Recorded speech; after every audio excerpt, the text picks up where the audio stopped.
Welcome back to Celebrity Radio. It's Alex Belfield talking to some of my favourite people and some of the country's biggest stars. And we've got one for you today. Bernie Clifton, how are you? Well, I think the main thing to do is to be confident and not to be, if you're being interviewed, not to be at all nervous. Because I think nerves can actually affect one's performance. Which reminds me, there's somebody I must have to ring. You've got to put your cup of tea down because I'm obviously making you on edge. That's not a cup of tea. That's my ceramic hip that I've just had fitted. It's I actually I'm in great shape, Alex. And have you noticed that too much tea can affect your eyesight? Are you sure it's tea? Yeah. Bernie, how are you?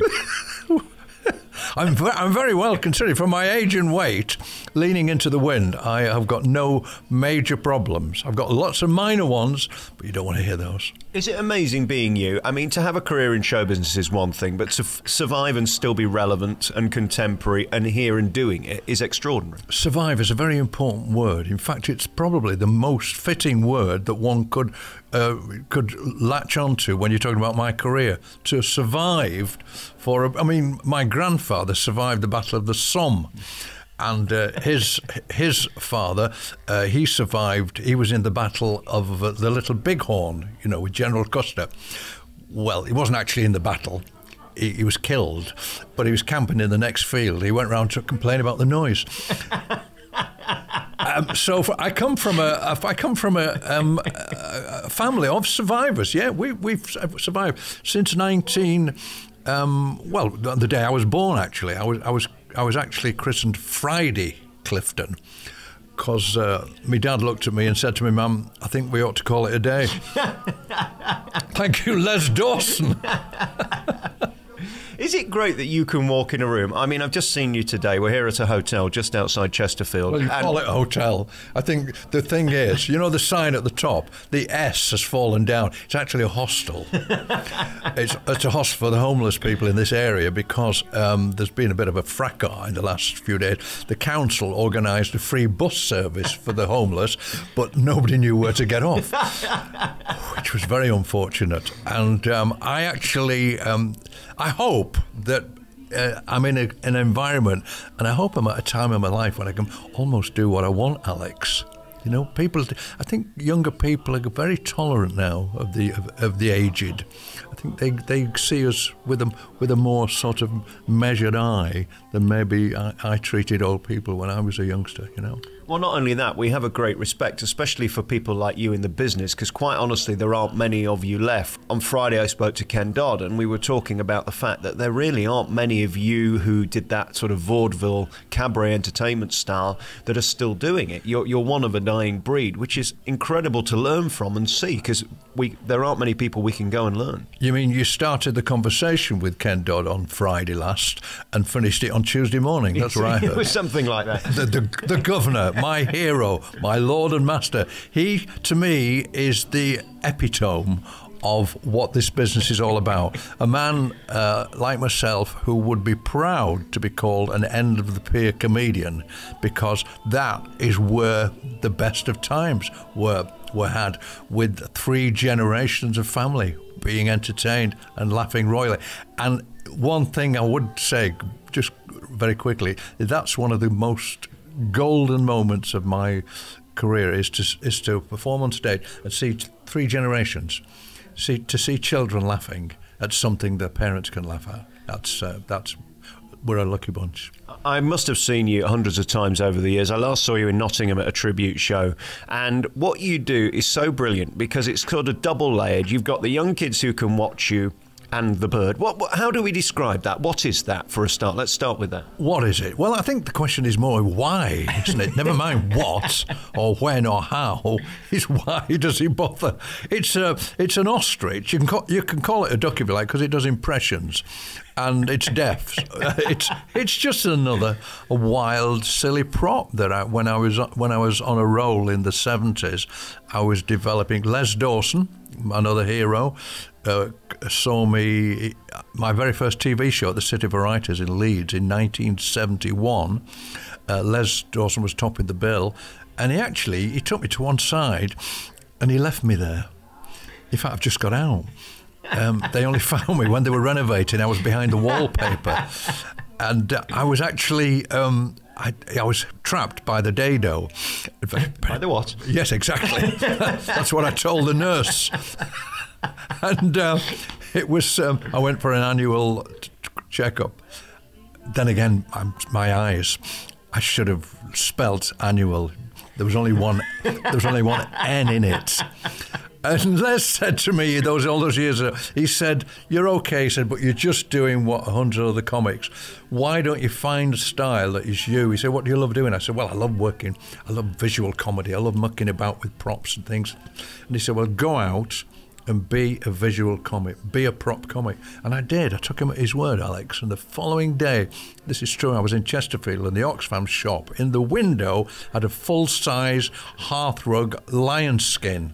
And I went in and bought it, and I pulled it round Chesterfield on a chain, shouting, "Heel, heel," hitting it with a chain. And this went on, and so by the mid-70s, I'd got a pair of biscuit tins to dance in. I got a 12-foot rubber shark I got from Shepperton Film Studios. I'd got this cat on my shoulder from a Halloween display, and then somebody mentioned the ostrich. I thought, why not? Let's breed one. And eventually we did, and I was kind of, who'd have thought that at that time it would have turned into what it did turn into, because it's been a label for me, a happy label, I must say. And again, what you managed to do through that is create an act that was multi-generational. And as you say, the kids could watch it and get something out of it. And then the gags at another level. Did you always want to be a family entertainer? Was there ever a Roy Chubby Brown in you desperate to get out? Well, I was actually, the first gig I ever did as a comedian was a stag. It was a stag do. I was selling vacuum cleaners door to door. Which was awkward, knocking on the door, because most of the people I was selling to, they lived in tents. Nobody could hear me. And but so anyway, I actually got this job. I rang the agent up, and I was a boy singer. I was just come out of the RAF, and I was a singer, pub singer. Johnny Mathis, Victor Bone, Sinatra. And I said, anything? He said, "Oh, there's a job just come in tonight, perfect for you." He said, "It's a tennis club. It's at the Earl of Doncaster Hotel in Doncaster, and they want you there about 8 o'clock. They have dinner, and it'll be lovely." So I turned up. I said, "Can I see the organiser? What's your name?" It's a guy who was about 6 foot wide, built like a brick Shinto outhouse. And he said, "Oh, you turn." And I went, "He doesn't look like a tennis player." And the guy had sold me as a stag comic to a rugby club stag do. Right. And I was screwed. So I went down, I sat on the toilet with my pen, and I wrote every blue gag that I'd remembered from my RAF days, went up and performed it. And that was my first ever professional gig, professional, £4, less commission, as a stag comic. So, but not really. I always tried to work on the tenet that if my Auntie Nora was alive, would she like this? Or maybe she wouldn't mind as long as she didn't understand it. But at that time, I mean, I loved the Chubby Browns and the Mannings and all the other naughty comics. You know, great stand-up, great attack, great, very aggressive comedy. But I could never fill their shoes. And as men, actually really nice guys. Absolutely. And if you ever found out that people that knew Bernard closely, what a generous man, and gave so much of his time to charity, but of course he didn't want that to emerge. Maybe he was being modest, or maybe it would be bad for his image. He was the pantomime baddie, wasn't he? People love to think, "Ooh, he's very naughty, but our Bernard." But what a joke teller. I don't know if there's ever been a better. Like Max Miller. Max Miller, in his time, what a joke teller. Manning was the same. Chubby Brown.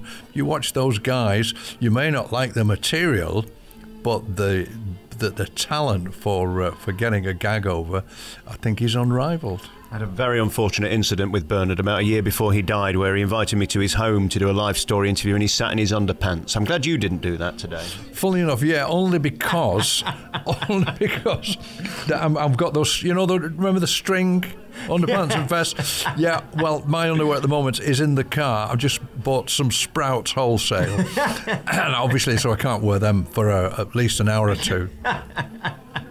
And there was an unfortunate incident with some water in the car, but we better not talk about that. I don't mind. No, I was multitasking. I saw you in the car park. I waved at you from a distant, funny wave, telling you I'd got 2 minutes, and then on the phone trying to decant a quantity of water into a smaller bottle, and promptly it's down my trouser leg.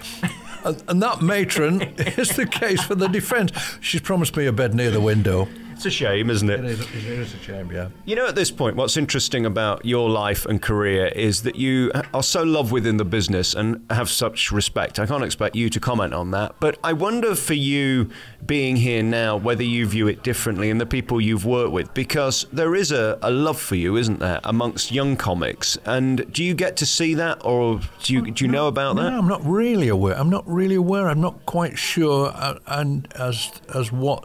how they regard me, because I'm a bit of a dinosaur, but maybe it's because if there is any form of liking or, dare I say, I wouldn't say respect, but tolerance perhaps, it's because I was there during their formative years.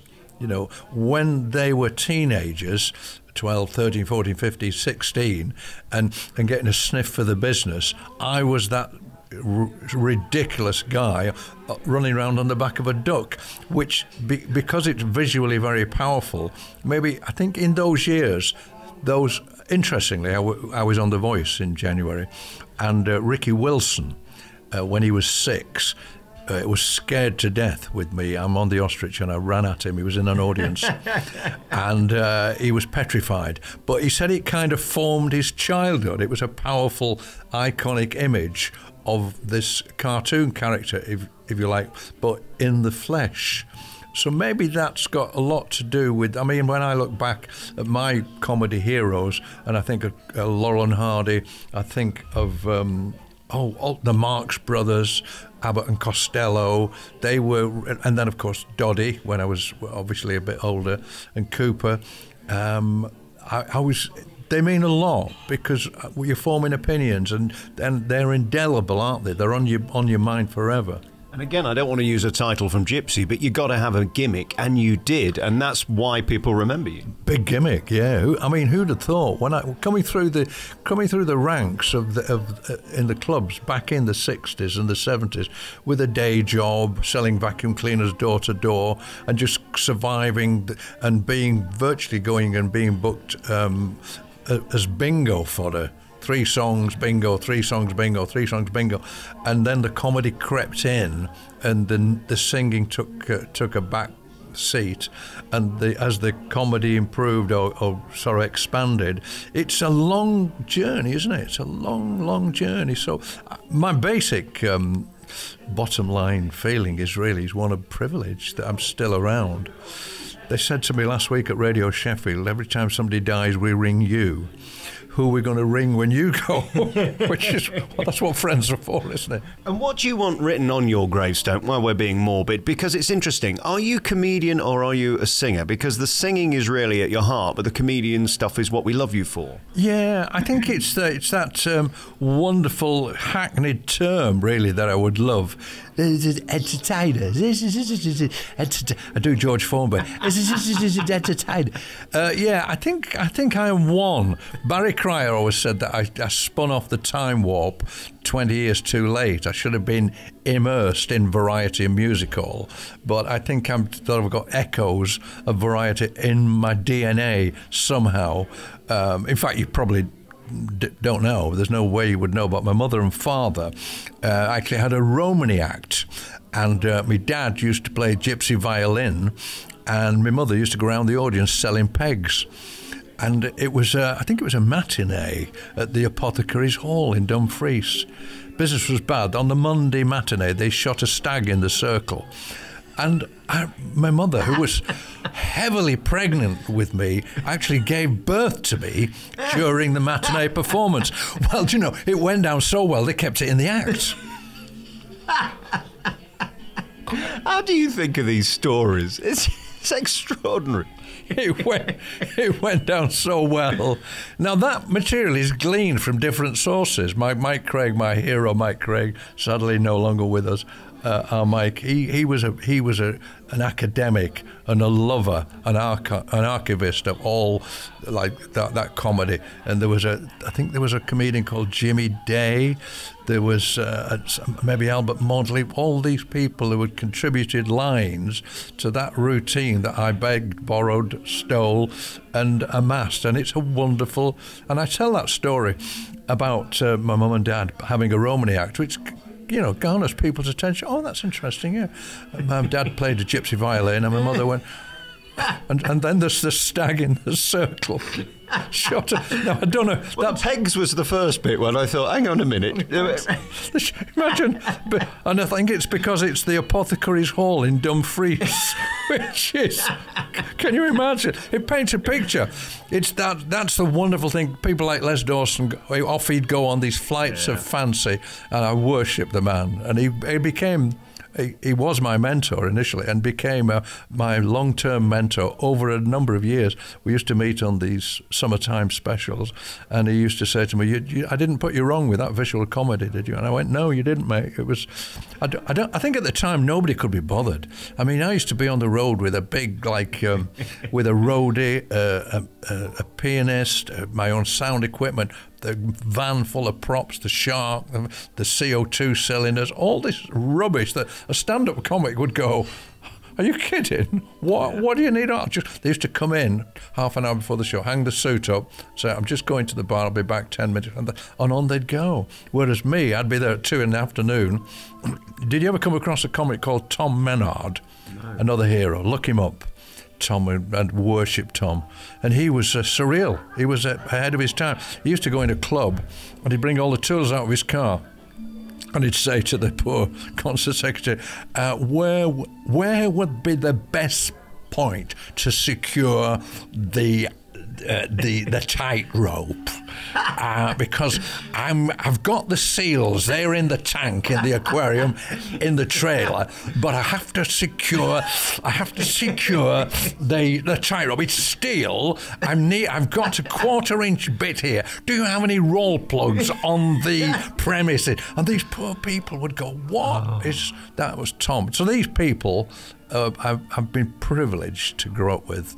And sadly, they're no longer with us, but they're still in my heart. You know? Yeah, and what's amazing about this business, you can still find somebody new who's brilliant, who isn't famous. That's just the luck of the draw, isn't it, in the business? Some people make it and some people don't, and you did. And what's interesting now, most recently, the most amount of people got to see you on The Voice, on the BBC, which was extraordinary. And I watch you on that too, singing The Impossible Dream. And I think it was a shock to people, even to people like me, to see how good you are at singing. And of course, that's led to this new album, The Voice of Bernie Clifton, The Impossible Dream, which is going to be out soon. Were you even surprised by the reaction you had? Because it was amazing to see how many people were surprised that you could sing that well. The whole process was fantastic. I started having singing lessons about 5 years ago and was developing this voice. I was at the college in Manchester having proper classical training, and because I knew I had to. I thought I had something there that needed developing, and eventually I thought, now where am I going to show off to? There's no work as such. So I wrote off to The Voice under my real name, Bernard Quinn. Didn't tell my family, didn't tell my agent, didn't tell anybody, in case they said, do you think you ought to? So I went for it, passed 2 auditions, and at that point they said, oh, we like what you're doing, sit down and tell us about yourself. And I said, something you ought to know. I've got an alter ego. It's a man sitting on a duck. And because they were youngsters, they had no idea who I was, this elderly guy. Anyway, it got very interesting for them, I think, as a backstory, and for me as well. Come the day, as I, did my song, and the chairs didn't turn, which was disappointing. I was pretty gutted, you know. But the reaction initially from Ricky Wilson, as I told you, I meant a lot to Ricky in his childhood, and then the audience, and then the overall bounds from it has been fantastic, been amazing. One, initially of surprise, because nobody knew I had any kind of a singing voice, and B, perhaps the realisation that after 50, knocking on 60 years in the business, I'd produced this rabbit out of the hat. It's you could call it the mother of reinvention, if you like. Interestingly enough as well, Alex, I'm actually being booked now as a singer without any reference to the ostrich, which is fantastic. Phil Williams said to me on Radio 5 Live, he said, you realise, don't you, to a certain percentage of the population below a certain age, if your name came up and they recognise your name, they would say, oh, that's that old singer off The Voice, with no knowledge of what's gone before, which is surreal, isn't it? Yeah. Incredible. It is a risk. I've got friends in the West End who were leading ladies who went on there to audition and the chairs didn't turn, and I think there can be a backlash. I guess for you, and this is where age works to your benefit, you couldn't really lose because the exposure was beyond anything that you could achieve in the clubs numbers-wise, and people would see you for what you were and they loved you for that. Yeah. So I guess there was no professional risk because at this point you weren't wanting to get a gig in the West End or do a national arena tour, were you? I think in that respect I felt pretty safe. People, as it grew, the momentum grew, people were still had a sharp intake of breath, looking after my interest. They felt to say, do you think you ought to? But it was too late. The deed was done by then.